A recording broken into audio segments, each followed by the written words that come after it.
What's going on, everybody? Welcome back to the channel. Jake Shavink here, and the Packers confirmed sellers at the trade deadline, right? Trading away cornerback Rasul Douglas and a 5th-round pick to the Buffalo Bills for a 3rd-round selection.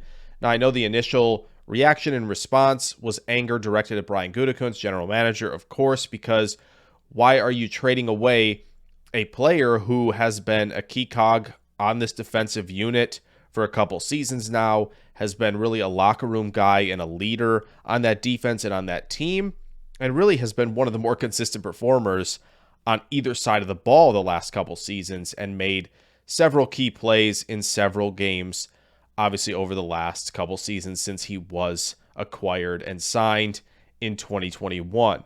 So I get that, right? He's an important piece, and why trade away one of your best players, one of your best locker room guys? Well, ultimately, the Packers, they're getting younger, they're rebuilding, right? There isn't really a place in a season, in 2 seasons, for a guy like Douglas who, let's face it, he's playing peak football right now, and the best thing that you can do for a player like that right now on a team that's 2-5, has lost 4 in a row, really doesn't have, a direction forward to many wins this season. You got to start selling some of the veterans. And I know Goody was on the phone, it sounds like, with other veterans and just didn't like the price. Now, I know that's the other part of the equation why people were mad at Gutekunst as well, right, is because it was not that much. Essentially, where the picks lie right now, Green Bay's trading away. I think they're at, right now, that 5th-round pick's at 143 overall. And currently, the Bills' selection is at like 88. So, potentially by end of season, right, you're looking at, a 40 to 45 pick gain in trading away Rasul Douglas. And so I get that not everybody loves that type of compensation. But again, I don't think we realize how very rare it is to have, multiple firsts and like that shipped off for players. I know we've seen it in the past, but when you see trade deadline deals, they're not always like that, right? I get it. McCaffrey went for a 2 and a 4, and he's a running back. I understand that, but he's also one of the most talented running backs in the league, right? Going to a different team. Trent Williams went to San Francisco for a 3 and a 5. That's not exactly, insane, compensation in return for what has been the best left tackle over the last several seasons, right? Chase Young gets a 3.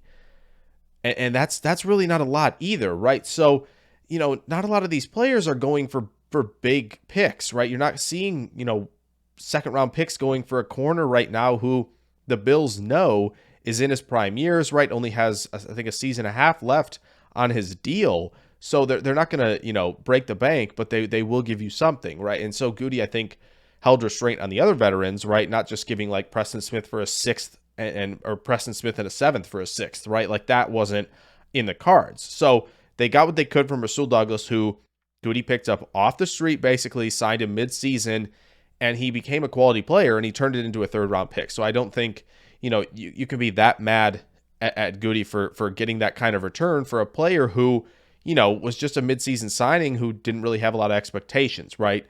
And now there's the other part of the equation, right, which is the whole 3rd-round pick curse, and I get that, right? Goody has not hit on any of the 3rd-round picks so far in his sort of tenure as the general manager.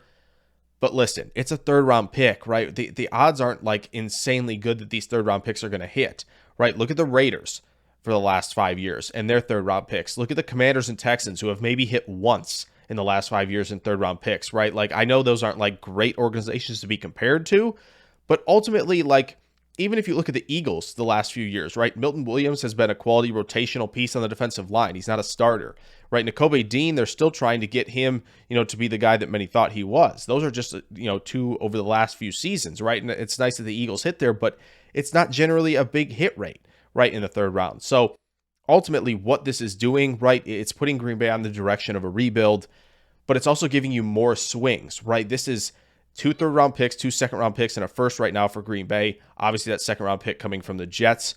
So now they've got 5 picks potentially in the top 90, for sure in the top 100, to kind of, again, get this roster filled with young talent, which I know young talent, it's tough for that to really generate a lot of success. However, you should see young talent developing. We're not quite seeing that right now in Green Bay. So it might just take another year of getting the right players in-house. Now, I get it, right? There is, oh yeah, but so many swings doesn't mean, that they're going to get the guys they want, but they need more swings because of where the roster's at right now.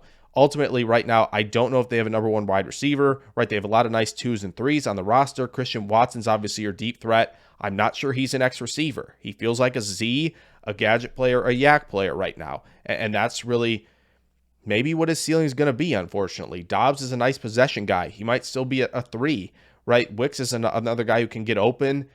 The ceiling isn't super large with him. And then you have Jaden Reed, who's kind of a slot guy, right? So they don't necessarily have the number one guy in the roster. They could add more to the tight end room, right? I don't even want to bring up his name because I know Packer fans probably wouldn't like that, but Brock Bowers, right? That's an elite talent, elite prospect. So they need their left tackle, right? This is a deep tackle class, but there are no guarantees with the tackle position. So they have to be able to have some swings there at offensive line, something that Goody has done very well. Interior line depth has to be addressed, right? John Runyon, potential free agent, right? Anyone but Elton Jenkins just feels like they haven't been succeeding. So center has to be on the table as well, right? They love adding to the defensive line. Maybe it's going to be a run stuffer this time. We'll see. But then you have cornerback 1 to deal with. Yes, cornerback 1. Jair has not played up to that expectation. And then you have safety, right, where Savage might not be coming back. Rudy Ford might not be coming back. And now you see all of these things start to build out and you go, oh, wow, yeah, maybe we need to have all these swings, right? And getting a third is a big deal. But the other part of this, of course, is being able to move up. And right, that extra third gives you some options, right? You could package those 2 thirds to potentially get back into the second round. As of right now, those 2 picks kind of net, at least in the trade value chart, to about 51 or 52 overall. That's a pretty significant move up to have 2 thirds to go do that, right? They could obviously move back with them as well into the 4th, where Goody has done a pretty good job. But really, what it's giving them is the potential opportunity, an extra piece to go after potentially one of the top quarterbacks in this year's draft. I know that's not something everybody wants to hear at this point. Jordan Love hasn't had the best circumstances around him, but he also hasn't shown that he is that guy just yet. So having that extra 3rd rounder might go a long way to giving the Packers a chance to go up and get the quarterback that they want in this upcoming draft. So there's a lot that obviously of thought that went into this trade. And there's really, I do think, a direction, right? Obviously, it's the rebuild. Obviously, you could call it tanking if you want. It's really not tanking, but it's just setting themselves up to have a lot of options for next year's draft. So I hope you guys enjoyed this little video on Rasul Douglas trade. If you did, throw a like on there, subscribe. You can do plenty more Packers content and film room content coming soon on the channel. I will catch you guys in the next video. Farewell.